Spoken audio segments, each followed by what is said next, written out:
Let's face it, many of the reasons that are currently incentivizing trucking fleets to go electric and eventually autonomous is the EPA's tightening of emission standards for heavy trucks has to be right up there. And because of the cost of diesel fuel is a continuing challenge to the success and profitability of trucking fleets everywhere, well, you see where this is going. Let me start with something that's been years in the making, and whether the trucking industry wants to acknowledge it or not, they knew it was coming. The EPA signaled years ago that by the end of this decade, that standards for emission controls for big rigs were going to tighten. They knew this. This is not new. This is a fact. Now, it may have gotten delayed, but they're still back on the path. And it was 2027, 2028. And in fact, I believe, and I don't know if they ever actually issued final ruling on that, but it was coming. What you're seeing right now is a bunch of things swirling together to cause the trucking industry to take concrete steps. What are they doing? Well, it really depends where you are in the trucking industry.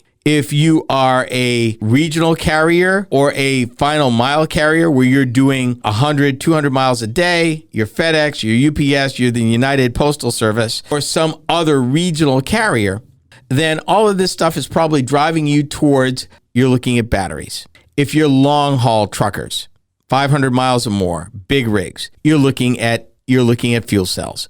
Why? Let's start with why the difference.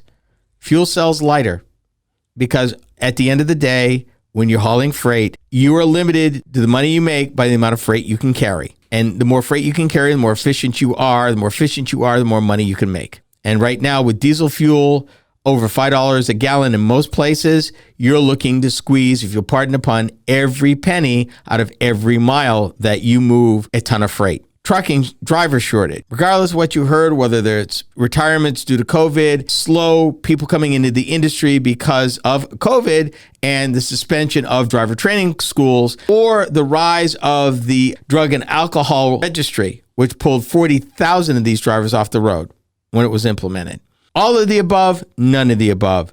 True fact, a lot of trucking companies can't take the business they're being offered because they don't have drivers to put in the seats. That coupled with the semiconductor crisis and the truck makers can't make trucks fast enough. So you got all these things happening. So it's not one thing. You can't put this totally on the government. You got all of this happening. And also bear this in mind. You may not realize this. A lot of these trucking companies are international. UPS, FedEx, they deliver all over the world. As a result, there are other laws in other countries that are driving these decisions as well. The U.S. Department of Energy released a study showing that by 2030, nearly half of the medium and heavy-duty trucks will be cheaper to buy, operate, and maintain as zero-emission vehicles than traditional diesel-powered combustion engine vehicles. Published by the DOE's National Renewable Energy Laboratory, the study finds that continued improvements with zero-emission vehicle and fuel technologies will enable clean trucks to become cheaper and more readily available over the next decade. They gave some examples. Increased use of battery electric vehicles and fuel cell electric vehicles within the trucking industry will support the decarbonization of America's transportation sector and advance the administration's goal to accelerate the adoption of electric vehicles, address climate crisis, and bolster domestic manufacturing. Folks, let me break the news to you right now. There is not one, not two, but a handful of commercial trucking companies, including traditional truck manufacturers, who are building fully electric commercial trucks, and they're on the roads right now. This is not coming in the future. This is real life right now, today, this minute, as you hear my voice. GM subsidiary BrightDrop, Cummins, Mack, PACCAR, Freightliner, all have electric vehicles on the road or just coming out of testing or scheduled to start to be built right now. And we haven't even begun to talk about autonomous. Womp womp. It's happening because of the cost of diesel fuel. It's happening because of a driver shortage. It's happening because they need to move freight and they need to pivot to the realities of today. And the fact that their customers want to do business with companies that have a lighter touch on the planet and a smaller carbon footprint. So for all you climate deniers out there and EV haters, it's coming whether you like it or not. It's not Ken Chester's opinion. This is fact. Climate deniers, you see the temperature in India right now?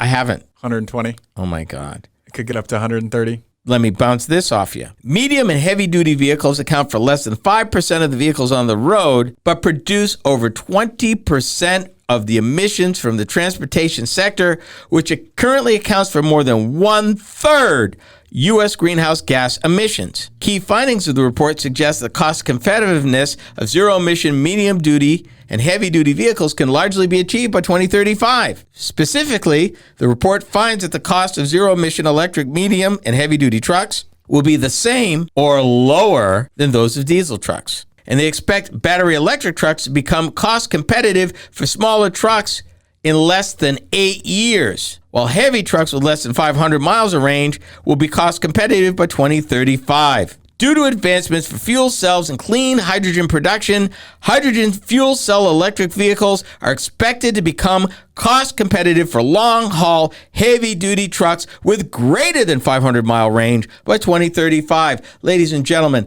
that is less than 13 years from now. And it's not in 2035, it said by 2035, which means depending on adoption rates and continued technology breakthroughs, it could be a lot sooner. I wanted to take a minute and let that sink in for you. This report follows the release of the DOE's sweeping supply chain report that lays out dozens of critical strategies to build a secure, resilient, and diverse domestic energy sector industrial base. Supply chain improvements lead to more affordable batteries for all applications. And recent legislation is investing more than $7 billion into the supply chain. That's domestic supply chain for batteries over the next 5 years. We've come to the end of this program. Thank you for listening. Be sure to join us again next time right here. You have been listening